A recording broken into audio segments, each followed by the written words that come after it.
Hey, this is Eric. In this video, I'm going to share what I learned with the Peavey 6505 Plus hum issue.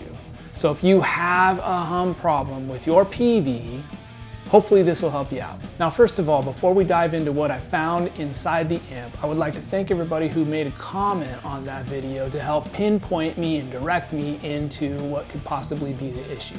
So what I shared in that video was there was an annoying hum that would come from the amp when you would take it off of standby in play mode. If you put it in standby, the hum would go away. I'm going to play a little bit of the sound clip here for you so you can hear it. Hey, this is Eric. Does your Peavey 6505 do this?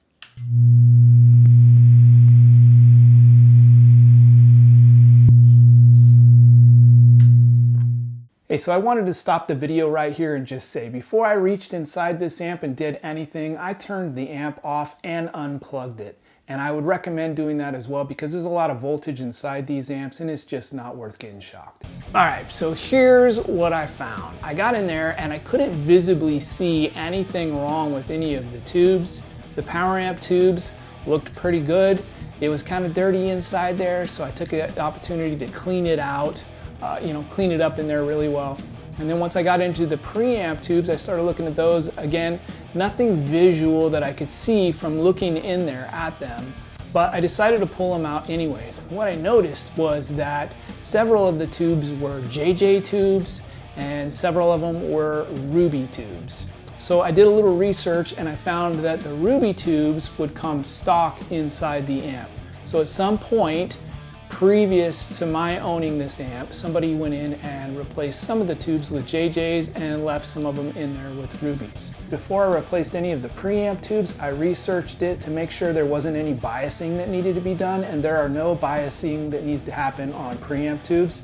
You can replace them as you need. Last thing I'd like to say is that I removed the 3 Ruby tubes and replaced those with brand new JJs, making a complete set of JJ preamp tubes inside this amp. And guess what? Hum is gone. So the preamp tube ended up being the problem. So I do want to say at this point too, it did not take all of the preamp tubes in order to resolve the issue. I'm sure that it was just one preamp tube that was a problem, but I didn't want to mess around with it. I had it out, put some new ones in there, put it all back together, call it a day.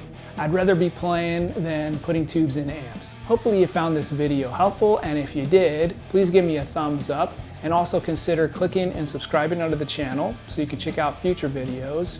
And again, my name's Eric. Thanks for watching. We'll see you in the next video.